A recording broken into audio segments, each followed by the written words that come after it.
রুমটা সাজাই। যেমন এই রুমটাকে খুব সুন্দর করে স্পেশাল ভাবে সাজানো হয়েছে জাস্ট ওয়েডিং নাইটের জন্য। আর এই বেডের উপরে সুন্দর করে বসে থাকা মানুষটি হলাম আমি। আজকে আমার বিয়ে হয়েছে আর সবাই আমাকে খুব সুন্দর ভাবে সাজিয়ে গুছিয়ে আমাকে ওয়েডিং নাইটের জন্য বসিয়ে রাখছে। তার জন্য দিনটা স্পেশাল হলে আমার জন্য মোটেও স্পেশাল না। কেন স্পেশাল এটা তোমরা পরে জানতে পারবে। এত কথা না বলে আগে আমার পরিচয়টা দিই। আমি হলাম কিম তাইয়ব, নামজন এবং কিম সকজিনের একমাত্র আদরের মেয়ে। সরি, একমাত্র বলে ভুল হবে, আমার কিন্তু একটা ভাই আছে আর আমার নিশ্চিত একটা ভাবি আছে। লেহেঙ্গা পরে বউর মধ্যে সেজে থাকাটা প্রত্যেকটা মেয়ে একটা ড্রিম হয়ে থাকে, বাট আমার জন্য খুবই বিরক্ত করা একটা ব্যাপার। সবার জন্য স্পেশাল হলে আমার জন্য মোটে না। তারপর লাল টুকটুকি বউতে সুন্দরভাবে বসে থাকে তার হাজবেন্ডের জন্য। কিছুক্ষণ পর কেউ একজন রুমের দরজা খুলে রুমের মধ্যে প্রবেশ করে। কেউ সুন্দর করে তাকে গিয়ে সালাম জানায়, আসসালামু আলাইকুম। ওয়ালাইকুম আসসালাম। তাদের উত্তরটা নিয়ে লোকটি খাটের উপর বসে পড়লো। তে ও ভদ্র বউর মতো টেবিলে রাখা দুধের গ্লাসটি নিয়ে তার হাজবেন্ডের হাতে দিল। সে দাঁড়িয়ে থাকতে দেখে লোকটি থেকে বলল যে তুমি আমার পাশে বসো। আর তারপর একদম ভদ্র বউর মতো লোকটির পাশে বসে রইল এবং মনে মনে যা ভাবতেছিল, এই অসহ্যকর লাগতেছে। ঘুমটা দিয়ে বউর মতো বসে থাকা একটা বিরক্তকর ব্যাপার। ইচ্ছাটা করতেছে একদম লোকটাকে ঘর থেকে বের করে দিই, কিন্তু সেটা তো করা যাবে না। এটা করলে তোমাকে বলবে আমি একটা প্যাদ। আল্লাহ জানে কোন ইডিয়েটের সাথে আমার বিয়েটা হচ্ছে। এর কথা শুনে মনে হচ্ছে তো তার কার সাথে বিয়ে হয়েছে সে সেটাই জানে না। যাই হোক, তো মনে মনে একদম তার 14 গোষ্ঠী উদ্ধার করে ফেলতেছে। কি জানবে, আমরাই জানি না তের হাজবেন্ডকে মাস্ক পরা তো বোঝা যায় না। যাই হোক, হঠাৎ করে নীরবতা ভেঙে তের হাজবেন্ড দেখে যা বলল, আচ্ছা মনে মনে কি আমার 14 গোষ্ঠী উদ্ধার করা হয়েছে? হয়ে থাকলে আপনাকে আমি কিছু কথা বলতে চাই। তের তো কথা শুনে ভীষণ খাওয়ার মতো অবস্থা, একদম ভেবাচিকা খেয়ে গেছে কথা শুনে। তারপর তের হাজবেন্ড সুন্দরভাবে তের ঘুমটাটা সরায় এবং নিজের মাস্কটা খোলে। সামনে থাকা মানুষটিকে দেখে তো তের একদম বিদ্যুতে শর্ট খাওয়ার মতো একটা অবস্থা। একে দেখে মনে হচ্ছিল যে ইলেকট্রিক লাইনে হাত দেওয়ার কারণে সে শর্ট খেয়ে পড়ে আছে, এমন অবস্থা। জাঙ্কুক তুমি? হ্যাঁ জান। আমি কেন জান, অবাক হইছো? অবাক হওয়ার মতো কাজ করলে তো অবাক হবই। তুমি এখানে কি করতেছ? আমাকে দেখতে আসলাম, আর দেখতে না আসলে তো জানতাম না মেয়েরা এতটা গিরগিটি হয়। গিরগিটি মানে তুমি কি বোঝাইতে চাইতেছো? আরে জানতে এমন কিছু না, বুঝছো? ওই যে মানে মেয়েরা তো গিরগিটির মতোই, মানে গিরগিটির মতো না, মেয়ে মানে গিরগিটি, গিরগিটি মানে মেয়ে। যেভাবে তোমাকে মানে তুমি যেভাবে পরিবর্তন হয়েছো মানে সবাই হয়। যাই হোক, মানে বিয়ে হতে না হতেই জামাই যে টেক কেয়ার করতেছো। যাই হোক, তুমি আমার বাসর ঘরে কি করতেছো? হ্যাঁ, তোমার সাথে বাসর করার জন্য আসছি। বেবি, আমার সাথে বাসর করতে আসছো মানে? নিজে বউকে বাসর ঘরে রেখে এক্স গার্লফ্রেন্ডের বাসর ঘরে আসতে তোমার লজ্জা করে না? জান করে না। চলো চলো আমরা বাসরটা সেরে ফেলি, আর আমাদের ফুটবল আর ক্রিকেট টিম তো তৈরি করতে হবে। চলো চলো। মানে তোমার বিয়ে হয়ে গেছে, নিজের বউর কাছে যাও, ঠিক আছে? নিজের বউকে তো বাসর ঘরে বসায় রেখে আসছো, যাও নিজের বউর কাছে। আর আমার অন্য জায়গায় বিয়ে হয়ে গেছে, অন্য একজনের বউ। বুঝলাম তো কি হয়েছে, আমি মানি না। তুমি আমার ছিল আর আমারই থাকবে সারা জীবন, তুমি আমারই থাকবে। আমার থাকবো মানে? আর তুমি এই বাসায় ঢুকলে কিভাবে? তোমাকে এই বাসায় ঢুকতে দিল কে? কার সাহস আছে আমাকে বাসায় ঢুকতে দিবে না, বাসা থেকে বের করে দিবে, এরকম কারো সাহস আছে নাকি? জাঙ্কুক, ভালোভাবে বলতেছি বের হয়ে যাও, নাহলে কিন্তু খুব খারাপ হয়ে যাবে। এর কথায় বোঝা যাইতেছে যে জাঙ্কুক তার এক্স বয়ফ্রেন্ড। সবার মনে এখন একটা কোশ্চেন, জাঙ্কুক যদি তের এক্স বয়ফ্রেন্ড হয়, তের হাজবেন্ড কোথায়? কোশ্চেন তোমরা আস্তে আস্তে জানতে পারবে। যাই হোক, আমরা চলো দেখি তার এখন কি করতেছে। এত কথা বললো না তো, চলো আমরা একটু রোমান্স করবো। রোমান্স করবো আমি তোমার সাথে? তোমার সাথে কেন রোমান্স করবো? আমি তো বিয়ে হয়ে গেছে। যাই হোক, তুমি এখনই রুম থেকে বের হও। আমার হাজবেন্ড যদি দেখে তাহলে কিন্তু অনেকটা খারাপ হয়ে যাবে। বের হও। আরে জান, টেনশন করো না, তোমার হাজবেন্ড দেখবে না। চলো। আমার হাজবেন্ড দেখবে না মানে?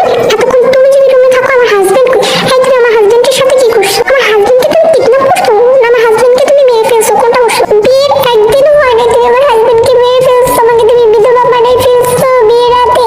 এখন তো নিউজ পেপারে ছাপানো হবে যে বাসর করার আগে এক্স বয়ফ্রেন্ড এক্স গার্লফ্রেন্ডের হাজবেন্ডকে মেরে ফেলছে, বাসর রাতেই তাকে বিধবা বানাই ফেলছে।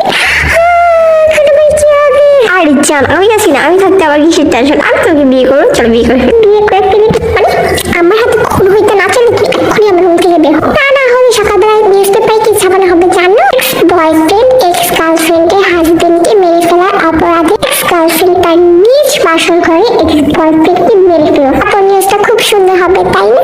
আর তোমার বউটা না আমার মতো বিধবা হয়ে যাবে। মরতে না চাইলে এখন আমার রুম থেকে বের হো। তারা দুজন ঝগড়া করতে থাকুক, চলো আমরা একটু ফ্ল্যাশব্যাকে ঘটে যাওয়া ঘটনাগুলো জেনে আসি। এইভাবে একটা মানুষ কতক্ষণ যাবত একটা স্থানে বসে থাকতে পারে?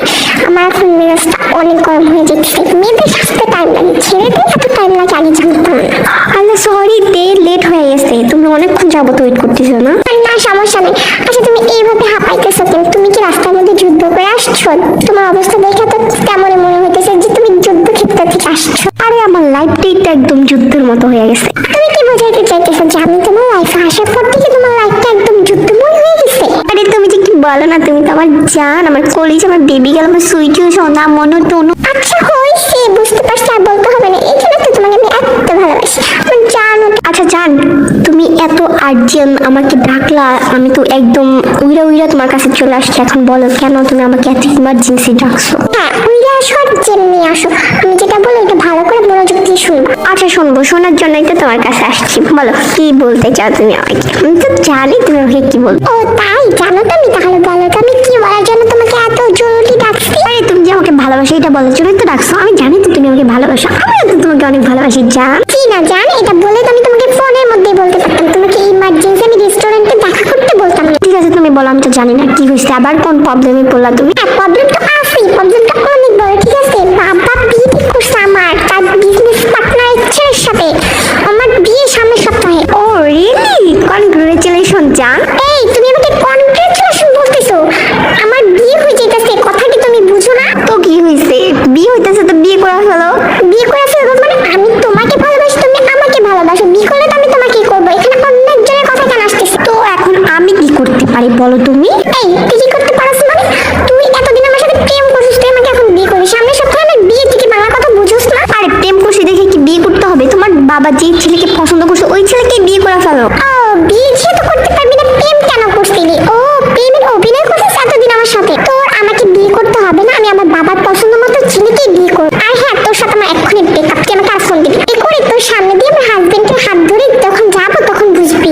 আর তোর জীবনে আমার বাচ্চার বাবা হওয়া লাগবে না, তুই সারা জীবন আমার বাচ্চার মামা হয়ে থাকিস। আর হ্যাঁ, এই যে আমার বিয়ের কার্ড, সময় করে বিয়ের দিন চলে আসিস মনে কর। তারপর তে ওখান থেকে রাগ করে চলে যাচ্ছিল, তখনই জাঙ্কুক পিছন থেকে তেকে ডাকে। ভেবেছিল যে জাঙ্কুক তাকে বিয়ে করবে, বাট জাঙ্কুক যেটা বললো সেটা শোনার জন্য তে মোটেও প্রস্তুত ছিল না। এই যে তে, তুমি যে রাগ দেখায় চলে যাইতেছো, তোমার কথাটা শেষ করছো, আমার কথাটা শেষ করতে দিবে না? আর কি বলবো, আর কি বলার বাকি আছে? কিছু বলতে চাইলে বলতে পারো। তুমি তোমার বিয়ের ইনভাইটটা করে গেলে, আমার বিয়ের ইনভিটেশন কার্ডটা নিয়ে যাবা না? তোমার বিয়ে মানে? তোমার আমার কিসের বিয়ে? ও আমার বিয়ের কথা শুনে তোমার জেলাস ফিল হচ্ছে, এই জন্যই কি বলতেছ? না গো, আমার কোনো জেলাস ফিল হইতেছে না, কারণ আমারই বিয়ে।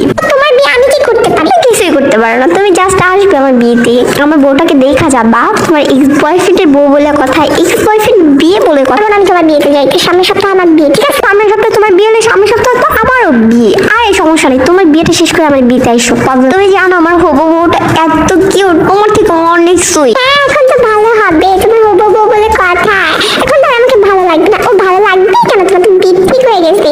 তোমার বউ এখন অনেক সুইট, অনেক মিষ্টি হবে, আর আমি তো তেতো না। হ্যাঁ তুমি অনেকটাই দিয়ে তো, বুঝছো? তোমার আমার এখন ভালো লাগে না। আমার কিন্তু ভালো লাগতে হবে না, তুই যা তোর হবো বউর কাছে। যাবোই তো, দাঁড়াও আমার বউ পিকটা তোমাকে একটু দেখাই। না আমি দেখবো না, তোর বউ পিক তুই দেখ, আমার দেখার কোনো। আরে জানো এটা বললে কি হয়, একটু দেখো, এক্স বয়ফ্রেন্ডের বউ বলে কথা, দেখতে তো হবে। যখন নিজের বাবার পছন্দের মেয়েকে বিয়ে করবি, তাহলে এতদিন আমার সাথে অভিনয়টা কেন করছিস? আর এটাকে অভিনয় বলে না, এটাকে টাইম পাস বলে। আর হ্যাঁ, আমি আমার বাবার পছন্দের মেয়েকেই বিয়ে করবো, কারণ বাবার পছন্দের মেয়েটা অনেক কিউট, তোমার থেকে অনেক ভালো। তুই তোর ভালোটাকে নিয়ে থাক, আমি খারাপ তো আমি চলে যাই, আর বিয়েটা সময় করে চলে আস। আরে তে যাওয়ার আগে তো বিয়ের কার্ডটা নিয়ে যা। তারপর জাঙ্কুক জোর করে তের হাতে তার বিয়ের কার্ডটা দিল। তোর বিয়ের কার্ড তুই যা। এই কথা বলেই তুই বিয়ের কার্ডটা জাঙ্কুকের মুখের উপরে ছুঁড়ে মার করতে, ওখান থেকে রাগ করে চলে যায়। আর জাঙ্কুক তো তের জেলাসের দিকে হাসতে হাসতে শেষ। সরি, তোমাদের তো একদমই জাঙ্কুকের পরিচয়টা দেওয়া হয়। জিওন হোসক এবং জিওন রোসের একমাত্র ছেলে মিস্টার জিওন জাঙ্কুক। আর বাকি পরিচয়গুলো তোমরা স্ক্রিনের মাধ্যমে জেনে যাবা। চলো দেখি বর্তমানে তে কি করতেছে। বাবা, ভাইয়া, তোমরা কোথায়? তাড়াতাড়ি নিচে আসো। কি আমার নন্দিনী, কি হয়েছে? এইভাবে ডাকতেছো কেন? বাবা আর তোমার ভাইয়া তো অফিসে গেছে। তো সমস্যা কি রে? এইভাবে চিল্লাস কেন? চিল্লা তো একদম পুরা বাড়ি মাথায় উঠে ফেলছে, মনে হচ্ছে এই ব্যক্তির যুদ্ধ লাগছে। আরে খালাম্মা কি কোন? আফাই তো সব সময় বাড়ির মধ্যে চিল্লাচিল্লি। আয়ু তুই কিন্তু একটু বেশি কথা বলিস, তুই একটু চুপচাপ থাকবি, ঠিক আছে? একদম বেশি কথা বলবি না, বেশি কথা বললে তোকে বাসা থেকে বের করে দিই। দেখছেন খালাম্মা, বালা কথা কইতে নাকি পেয়া খাই খেলে আমার লাগে মন করে। আমার বেলা তার সাথে বাইক করে দেবো। আপনি বাইক করা লাগবে না, পেয়া খা, আমি যেটা সেটা খাবিয়ে না। আপনার কামার এখন করুন। আয়ু তোমাকে নিয়ে আর পারলাম না, চলো তুমি আমার সাথে কিচেন রুমে চলো। তবে এই বাসা সবাই ভালো, বুঝছেন? পেয়া ফাড়ালে কাম হবে, ওইসব মেয়েটাই বুঝি। হয়েছে, তোমার আর বুঝতে হবে না, তুমি চলো কিচেন রুমে আমার সাথে। তারপর জিমিন আয়ুকে নিয়ে কিচেন রুমে চলে যায়। চলো দেখি আমাদের জিন আম্মা তে কি বলবে। তুই কিন্তু দিনে দিনে চরম বেদক হয়ে যাইতেছো। তুই আয়ুর সাথে এত খারাপ ব্যবহার করস কেন? ও কি মানুষ না? ও তোমার যেহেতু আয়ুর জন্য এতই দরদ, তাহলে আয়ুকে তোমার মেয়ে বানিয়ে রাখতে পারো না? এই মেয়েটাকে না কিচ্ছু বলা যায় না, কিচ্ছু বললে এই কথা বলে, মেজাজটা আমার সবসময় গরম করে রাখে। জিন বৌমা হইছে খামোছে, ওর লগে এমন করো না, ও তো বাচ্চা মানুষ, ও কি বুঝে ইয়া, ওর লগে এমন করো না। আচ্ছা তুই ঘরে যা। এইভাবেই তুই সারাদিনটা কেটে যায়। সারাদিনে কিছু না খাওয়ার জন্য জিমিন তের রুমে খাবার নিয়ে যাওয়ার পর এই ব্যাপারটি আমার ননদিনীটার কি হয়েছে? সারাদিনে তুমি কিচ্ছু খাওনি আর নিচেও একবার যাওনি, ঘর থেকে বেরই হও নাই, কি হয়েছে তোমার আমাকে বলো তো। উফ ভাবি আমার কিচ্ছু ভালো লাগতেছে না, কিছু খাবো না, তুমি খাবার নিয়ে ভালো লাগতেছে না, কিছু খাবে না। আচ্ছা কি হয়েছে ওইটা তো বলো আমাকে। ভাবি তোমাকে কি বলবো, তোমাকে তো জাঙ্গকের কথা বলছি। হ্যাঁ তো কি হয়েছে, জাঙ্গক কে বললো আজকে যাওয়ার পর? জাঙ্গকের বিয়ে ঠিক হয়েছে, জাঙ্গক সেই মেয়েকে বিয়ে করবে, ওর নাকি আমাকে ভালো লাগে না, তাকে নাকি অনেক ভালো লাগে। বললেই হলো। আমার ননদিনের থেকে কি সেই মেয়ে এতটাই সুন্দর যে তোমাকে রেখে ওই মেয়েকে বিয়ে করবে? আই ডোন্ট নো ভাবি, বাট আমি কি করছি ভাবি, বাবা যে প্রস্তাবটা দিয়েছে আমি প্রস্তাবে রাজি হব। হ্যাঁ বুঝলাম, বাট তুমি কি ভেবে বলতেছো এই কথাটা? তুমি জাঙ্গককে ছাড়া থাকতে পারবে? তুমি ভেবে দেখো ভাবি, আমার ভাবা হয়ে গেছে, ও যেহেতু করতে পারবে বিয়েটা আমিও করতে পারবো। বাবাকে আমি এখনই গিয়ে বলবো যে আমি বিয়েটা রাখবো। তারপর তের বাবার রুমে যায় এবং জিমিনও তের পিছে পিছে যায়। আমি কি ভিতরে আসবো? ও আমার প্রিন্সেস, আরে তোমার কি বলে আসতে হবে? আসো আসো, কি হয়েছে আমার মামনিটা? বাবা তুমি যেই ছেলের সাথে আমার বিয়ে ঠিক করছো, আমি ওই ছেলেকে বিয়ে করতে রাজি। তুমি এই এক সপ্তাহের মধ্যে বিয়ে ব্যবস্থা করো, আমি ওই ছেলেকে বিয়ে করবো। এই কথা বলে তে ওখান থেকে চলে যাওয়ার পরে জিন আর আইনটা বলছে, চিনতে তো বললো যে বিয়ে করবে না, এখন আবার বিয়ের জন্য রাজি হলো, বুঝলাম না। এই তোমার মেয়ের মনের কথা জানি না, ওর কখন কি মনে হয়, কখন কি ভালো লাগে, কখন কি করতে মন চায় সেটাই তো করে। যাই হোক, যেহেতু রাজি হইতে এখন তাদের সাথে আমাদের কথা বলাটা উচিত। হ্যাঁ বাবা, যেহেতু এখন বিয়ের জন্য রাজি, আমাদের এখন তাদের সাথে কথা বলাটা উচিত। এটা কিন্তু তের বিয়েটা ঠিক হয়ে গেছে। অন্যদিকে চলো দেখি আমাদের জাঙ্কুকের বাসায় কি হচ্ছে। আঙ্কু, মেয়ে পক্ষ তো বিয়েতে রাজি হয়ে গেছে, তুমি কি বিয়েতে রাজি? হ্যাঁ বাবা, আমি বিয়েতে রাজি, তোমরা বিয়ের কাজ শুরু করো। দেখতে দেখতে বিয়ের দিন চলে আসে। চলো দেখি আমাদের জাঙ্কুক কি করছে। আরে বাবা মা কখন যাবে মেয়ের বাড়িতে? তাড়াতাড়ি চলো, বিয়ে তো শেষ হয়ে গেল। আরে জাঙ্কুক, তুই তো একদম বিয়ের জন্য পাগল হয়ে গেছিস। আরে তোকে ছাড়া কি বিয়েটা হবে? আরে হ্যাঁ, ভাবি মনে হয় অনেক সুন্দরী, এই জন্য তারপর জাঙ্কুক পাগল হয়ে গেছে। পাগল ঠাকুর পরে হইস, আগে বল তোর কি শালি আছে কি কোন? আরে তোর মনের কষ্টটাই রয়ে গেল, আমার কোনো শাড়ি নাই রে, বুঝছো? এত চিন্তা করিস কেন? বিয়ে বাড়ি মানে মেয়ে পটানো, ভাবির বান্ধবীরা আছে। তোমার এই জায়গায় মেয়ে পটানো নিয়ে বসে থাকার ওদিক গিয়ে আমার বিয়েটাই হয়ে যাক, তাড়াতাড়ি চল। জাঙ্কুক বিয়ের জন্য প্রচুর পাগল হয়ে গেছে, এই জন্য জাঙ্কুকের বাবা মা তাড়াতাড়ি করে জাঙ্কুককে বিয়ে বাড়িতে নিয়ে যায়। অন্যদিকে চলো দেখি আমাদের তের বাড়িতে কি হইতেছে। তের কি বিয়ে হয়ে গেল নাকি আমরা তো জানি না, চলো দেখে আসি। আল্লাহ গো টিয়া, আপনি যে কত সুন্দর লাগতেছে। ইস, আমার যে কবে বিয়ে আইব, আমি আপনার মধ্যে সাজবো। আহারে কবে বিদায়। তোর বিয়ে হইব, বুঝছস? তুই যদি খালি আমার প্রস্তাবে রাজি হস, তোরে আমি কত ভালোবাসি জানো। হাই শিশু কত, তুই এবারে কামের ছেড়া, তোর আমি চিল্লাই বিয়া করবো। একদম একটা রাজকুমারী বিয়া করবো, তে আমার জামাই মতো। তুই বাড়ির কামে সেরি, আমি যদি আমার সেরা হয়, তুই তো কামে সেরি, তোর কোন রাজকুমারের বিয়ে করবো? হেরতে ভালো যে আমার প্রস্তাবে রাজি, আমি অনেক টাকা কামাই করি, বুঝছিস না? তুই ওর কথায় রাজি হইস না, তুই আমার প্রস্তাবে রাজি হ, বুঝছিস? তুই সুন্দর, আমিও সুন্দর, আর আমি বাড়ির ড্রাইভার, আমি ভালো টাকা কামাই করি। এইবার গায়ু ছাড়াও আটজন ভাই কি আছে? তোরা দুইটা যদি খালি আইয়ের পিছিয়ে ঘুরস, আমার পিছিয়ে একটু ঘুরতে পারস না?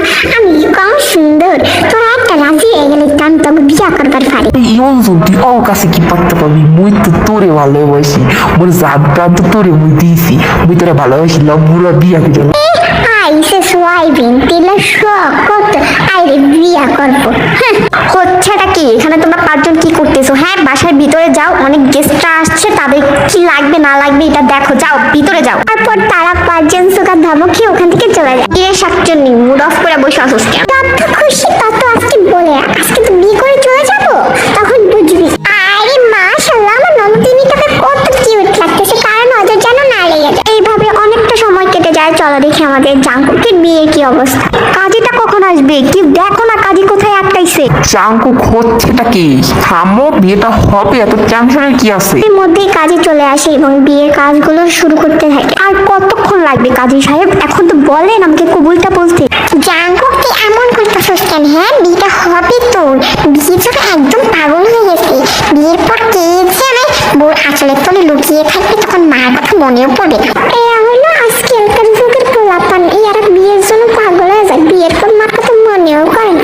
এভাবে অনেকটা সময় ম্যাজিস্ট্রেটে যায় এবং কাজী সাহেবকে জাঙ্কুককে বলে কবুল বলতে, জাঙ্কুককে কবুল বলে তার বিয়েটা কমপ্লিট করে। কিন্তু জাঙ্কুকের বিয়েটা কমপ্লিট হয়ে যায়। চলো দেখি আমাদের তের বিয়ের কি অবস্থা। তখন যাবত পড়িয়ে আছি, আপনি কবুলটা বলে লিখতে বিয়েটা কমপ্লিট হয়ে যায়, কবুলটা বলে।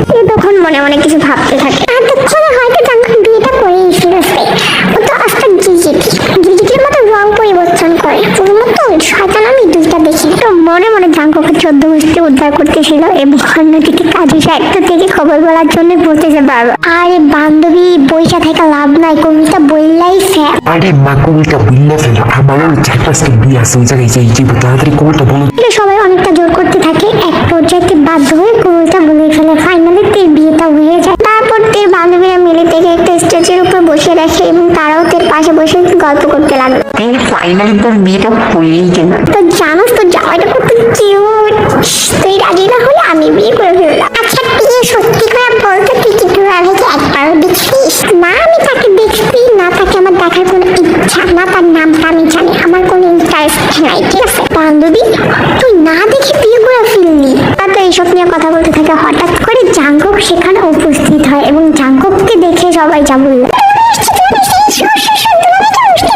দুলাভাই আসছে মানে তোরা কি ওকে দেখে দুলাভাই ভাবতেছিস? ও মোটেও দুলাভাই না, ঠিক আছে? আমার এক্স বয়ফ্রেন্ড। আরে হ্যাঁ শালিকারা, আমি ওর এক্স বয়ফ্রেন্ড, ওর তো আমার সাথে বিয়ে হয়। কিন্তু দুলাভাই আপনি। তখন জাঙ্কুক জেনিকে কিছু একটা ইশারা করে এবং জেনিও সেটা বুঝতে পেরে সবাইকে যেটা বলে, আরে লিসা ইউনো চল আমরা একটু এনজয় করি, বিয়ে বাড়ি বলে কথা। এই তোরা তিনজন কোথায় যাইতেছিস? তারা ওরা তিনজন তো তের কথায় পাত্তা না দিয়ে ওখান থেকে চলে যায়। আর জাঙ্কুক যা বলতেছিল, উফ জান তোমাকে যে আজকে কত সুন্দর লাগতেছে, যাই হোক কনগ্রেচুলেশন। Thank you. তো তুমি একা কেন? তোমার বউ কোথায়? তাকে তো দেখতে পাচ্ছি। আরে আমার বউকে তো আর নিয়ে আসি না, আমার বউ তো বাসর ঘরের জন্য প্রস্তুত হয়ে যাচ্ছে। তো বিয়েতে আসছো, নিমন্ত্রণে গিয়ে চলে যাও, এখানে কি করতেছো তুমি? আরে তোমাকে দেখার জন্য আসতাম, তোমাকে না দেখলে কি আমার ভালো লাগে বলো? আমি দুনিয়াতে মানুষ দেখছি বাট তোমার মতো একটা মানুষ আমি এখন দেখি। আরে জান তুমিও না দেখবা কোথা থেকে, আমি তো পৃথিবীর মধ্যে একলাই একটা স্পেশাল পার্সন, বুঝতে পারছো জান?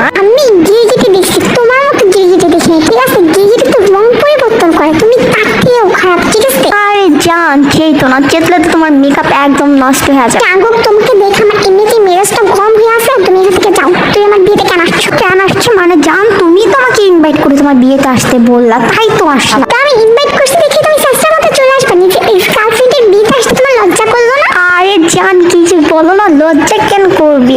আমার জানটা ইনভাইট করছে, আমি সেখানে না এসে থাকতে পারি বলো জান? তোমার সেই সময়টা তোমার সাথে থাকা উচিত। সারা জীবন পাশে থাকার কথাটা দিয়েছি, সারা জীবন না থাকতে পারি, বিদায়ের সময় তো থাকতে পারো। এই তো তুমি ইনভাইট করে সাথে সাথে চলে আসলাম, তো হয়তো আমি তো জানো আমি তোমার কথা ফেরোতে পারি না, এই জন্য তোমার বিয়েতে আসলাম। জান খুশি হও নাই? খুশি তুই এক্ষুনি আমার বাড়ি থেকে বের হো, নাহলে খারাপ হয়ে যাবে জাঙ্কুক। গাইস এতক্ষণ তো আমরা ফ্ল্যাশব্যাকটা দেখতেছিলাম, সো এখন তো আমাদের বর্তমান সময়টা দেখা উচিত, তাই কি করতেছে। জাঙ্কুক আমি প্রচুর পরিমাণ টায়ার্ড, আমি একদম তোমার সাথে কথা বলার মুড নাই, তুমি এখন আমার রুম থেকে বের হও। আল্লাহ জান তুমি আগে বলবো না, তুমি এতটা ক্লান্ত। আসো আসো আমরা ঘুমিয়ে পড়ি, কালকে সকালে রোমান্স করবো। নিকুচি করি তোর রোমান্সিক, তুই এখন আমার রুম থেকে না বের হলি, এই যে পাশে থেকে ফুলদানি দিয়ে কিন্তু তোর মাথা ফাটাই দিব। এই সমস্যা নেই, দাও ওইটা দিয়ে আমার মাথায় একটা পাড়ি দাও, ঠিক আছে? তাও আমি তোমার হাতে মধ্যে রাজ। এ তো জাঙ্কুকের কথা শুনে আরো রেগে যায়। আগের মাথায় ওই পাশে থাকা ফুলদানিটা দিয়ে জাঙ্কুকের মাথায় বাড়ি দিয়ে, আর জাঙ্কুকও সাথে সাথে সেন্সলেস হয়ে মাটিতে পড়ে। একদম ভালো হয়েছে, আমার রাগটা একদম উঠে ফেলছো, অনেকক্ষণ ধরে আমাকে জ্বালাইতেছে। এখন আমার বিয়ে হয়ে গেছে, এখন ওনার ভালোবাসা একদম উতলায় পড়তেছে, যত সব ভালো লাগে না। এই জাঙ্কুক আর ঢং করতে হবে না, আর অভিনয় করতে হবে না, তাড়াতাড়ি ওঠো, উঠে এখন রুম থেকে বের হও। হয়েছে, তোমার আর অভিনয় করতে হবে না, এইভাবে অভিনয় করলে না তুমি আমার মনটা গোলাইতে পারবে না। যাও নিজের বউর কাছে যাও। জাঙ্কুক ওঠো, এই জাঙ্কুক ওঠো না কেন? তে জাঙ্কুককে অনেক ডাকতে থাকে, বাট জাঙ্কুক তো সেন্সলেস হয়ে যায়, জাঙ্কুকের কোনো জ্ঞানই নেই। এই জাঙ্কুক, জাঙ্কুক, এই ওঠো জাঙ্কুক। আল্লাহ উঠতেছে না কেন? কি হয়ে গেল এটা? আই সেটা আল্লাহ মরে গেল নাকি? এই জাঙ্কুক ওঠো, আল্লাহ জাঙ্কুক ওঠো না। জাঙ্কুককে ডাকতেই থাকে, এমন সময় তে খেয়াল করে যে জাঙ্কুকের মাথা থেকে রক্ত বের হয়েছে। না আগের মাথায় এটা আমি কি করছি? জাঙ্কুক যদি মরে যায় তাহলে তো আমার ফাঁসি হবে। শেষ পর্যন্ত কিনা আমি জাঙ্কুককে খুন করে ফেলছি। কেউ যদি জিজ্ঞেস করে আমি কি অ্যান্সার দিব? আমার হাজবেন্ড কই সেটা তো আমি জানি না, আনবই কিভাবে? যে হাজবেন্ডকে না ঠিক দিচ্ছি না নাম জানি। এখন নিজেকে নিজে থাপ্পাইতে মন চাইতেছে, মনে হইতেছে আমি এত বড় একটা ইডিয়েট, এত বড় একটা গাধা, আগে জানতাম না। আমার হাজবেন্ড কই সেটা তো আমি জানি না। আল্লাহ কেউ যদি জিজ্ঞেস করে এই ছেলেটা কই থেকে আসলো, কিভাবে বলবো যে নিজের এক্স বয়ফ্রেন্ডকে মেরে ফেলছি? আল্লাহ কি ভাববে এখন, আমার কি হবে?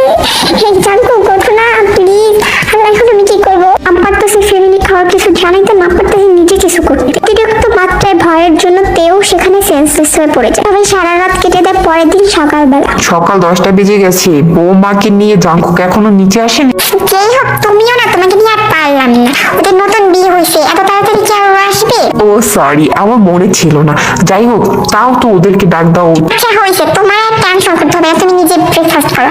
আর ন্যান্সি তুমি যাও তোমার ভাইজানকে ডেকে নিয়ে আসো। আচ্ছা খালাম্মা, আমি হলে যাইতাছি। সে গুনগুন করে গান গাইতে গাইতে জাঙ্কুকের রুমের সামনে গিয়ে জাঙ্কুককে ডাকতে লাগলো। ভাইজান ভাইজান, আরে নতুন ভাবি না, আর ঘুমাইতে হইব না, খালু ডাকতাছে। খালাম্মা খালু ব্রেকফাস্ট লাগা বয়ে রয়েছে টেবিলে, তাড়াতাড়ি আহেন। ভাইজান গলা বাজি করে ডাকতে খেয়ে লাভ আছে? দশা তো খোলা ঢুকতে চাই না, ঢুকলে যদি আবার পাইছো না দমকায় বাসের গাড়ি ঢুকার কি ঠিক হইব না, ঢুকি ঢুকতে দেখি এরা কি করতেছে। ন্যান্সি কোনো কথা না বলে রুমের মধ্যে ঢুকে এই অবস্থা দেখে সে চিল্লাচিল্লি করতে লাগে। খালাম্মা খালু, সেই ডাক শুনে তাড়াতাড়ি করে যে হোক আর রোজ জাঙ্কুকের রুমে আসা। কি ব্যাপার নিন্সি, এইভাবে ডাকার মানে কি? এইভাবে ডাকতেছো কেন? খালাম্মা খালু জান শিগগিরই অ্যাম্বুলেন্স। তাড়াতাড়ি করে যে হোক অ্যাম্বুলেন্সকে ফোন দেয়। অ্যাম্বুলেন্স আসার পরে তে আর জাঙ্কুককে নিয়ে তারা হসপিটালে যাওয়ার পর। তোর আমার ছেলে আর আমার ছেলের বউ এখন কেমন আছে? আচ্ছা যে হোক টেনশন করবেন না, সেন্সলেস হয়ে গেছে তো, আমি একটা ইনজেকশন দিয়ে দিছি, একটু পরে ঠিক আছে। তের ফ্যামিলিও হসপিটালে আসে এবং কিছুক্ষণ পর জাঙ্কুককে জ্ঞান আসে। জাঙ্কুক বাবা, তুই এখন কেমন আছিস? একদম ঠিক আছিস? হ্যাঁ আম্মু, আমি একদম ঠিক আছি, জাস্ট একটু মাথায় লাগছিল। যাই হোক, তুই কোথায়? পাশের বেডে সেন্সলেস অবস্থায় আছে। তারপর তের ফ্যামিলি এবং জাঙ্কুকের ফ্যামিলি জাঙ্কুকের কাছে জিজ্ঞেস করে যে কি হয়েছে। তারপর জাঙ্কুক তাদের সবাইকে সম্পূর্ণ ঘটনাগুলো খুলে বলে। সবাই তো হাসবে না কাঁদবে বুঝতেছিল না। হ্যাঁ, আমি যে সুস্থ এটা কিন্তু তেকে একদম বললো না। তেকে বলবা যে জাঙ্কুক মারা গেছে। জাঙ্কুক তুমি এগুলো কি বলতেছো? আমরা থেকে শুধু শুধু এই নিউজটা কেন দিব? সবাইকে অনেক রিকোয়েস্ট করে জানি তেকে এই কথাটা বল। তারপর তেও জ্ঞান আসে এবং তে সবাইকে জিজ্ঞেস করলে সবাই বলে যে জাঙ্কুক কি তের হাজবেন্ড। জাঙ্কুক এখন কেমন আছে? তখন জিমিন তেকে বলে যে জাঙ্কুক মারা গেছে। যেটা শুনে তে তো দৌড়ে জাঙ্কুককে কেবিনে জাঙ্কুককে জড়িয়ে ধরে হাওমাও করে কান্না করতে লাগলো। এই অবস্থা দেখে জাঙ্কুকের ফ্যামিলি এবং তের ফ্যামিলি ওখান থেকে চলে। কিছুক্ষণ পর জাঙ্কুকও তেকে জড়িয়ে ধরে। কি হয়েছে পাগলি, কান্না করতেছো কেন? আমি তো একদম ঠিক আছি। না তুমি মোটেও ঠিক নয়। আই সরি, আমি বুঝতে পারিনি। তেকে তো হসপিটাল থেকে রিলিজ করে যায় এবং তারা বাসায় চলে যায়। তাদের ফ্যামিলি মেম্বার্সরা ঠিক করে যে তাদেরকে আবার বিয়ে, এবং ফাইনালি তাদের আবার বিয়ে হয় এবং তাদের বাসার ঘরে কি হচ্ছে চলো দেখে শোনো। বালা জাঙ্কুক কি বলবো? ফাইনালি আমার আর তোমার বিয়েটা হয়ে গেল। আগের বার হয়েছিল বাট আমি জানতাম না। তুমি এত কিছু জানতো, আমাকে বলো নাই কেন? আরে বলি না, আমি তো চাইছিলাম তোমাকে সারপ্রাইজ দিতে, বাট সারপ্রাইজের জায়গায় যে এটা হবে আমি কি বুঝতে পারছি বল। যাই হোক চলো জাঙ্কুক ঘুমিয়ে যাই, অনেক রাত হয়েছে। ঘুমিয়ে যাই মানে আজকে তো আমাদের বাসুরাত, আর আমরা কি ঠিক করছি যে আমাদের ফুটবল টিম এবং ক্রিকেট টিম তৈরি করতে হবে। শখ করতো ফুটবল টিম আর ক্রিকেট টিম তৈরি করে। আর অনেক ইচ্ছা ফুটবল অ্যান্ড ক্রিকেট টিম তৈরি করার। তুমি কি বলছো? আমি জীবনে তোমার বেবির বাবা হতে পারবো না, মামা হয়েই থাকবো। দেখো বেবির বাবাও হব এবং football team and cricket team নিয়ে আমি মাঠে নামবো। তারপর জাঙ্কুকদের সাথে দুষ্টুমি করতে থাকে। তখন জাঙ্কুক যেটা বল, জান আবারও কি ফুলদানি দিয়ে আমার মাথাটা ফাটাই দিবে? জাঙ্কুক তুমিও না। লজ্জা মাখা মুক্তি দেখতে খুবই মিষ্টি লাগতেছে। খুব মিষ্টি করে তের কপালে একটা চুমু এঁকে দিল। ওরে আমার লজ্জাবতী বউরে। এই কথা শুনে তো আরো লজ্জা পেয়ে যায়। জাঙ্কুকের বুকে মুখ লুকায়, জাঙ্কুকের কোলে গুটি সুটি মেরে বসে থাকে। তে তুমি বসো, আমি একটু লাইটটা অফ করে আসি। না না জাঙ্কুক লাইট অফ করো না, লাইট অফ করলে আমার ভয়। আরে আমি আসি না, আমি থাকতে আবার কিসে ভয়? এই কথা বলে জাঙ্কুক রুমের লাইটটা অফ করে দিল। এ বাবা এটা কি করলো? জাঙ্কুক তো লাইটটা সত্যি সত্যি অফ করে দিছে। এখন আমি না দেখলে কিভাবে বলবো যে ওরা কি করতেছে? ওদের পার্সোনাল বিষয়গুলো আমাদের না দেখলেও চলবে। জাঙ্কুক আর তের জীবনটা খুব আনন্দ সহকারে কাটুক এবং ফিউচারে জাঙ্কুকের ফুটবল অ্যান্ড ক্রিকেট টিমটা তৈরি হয়।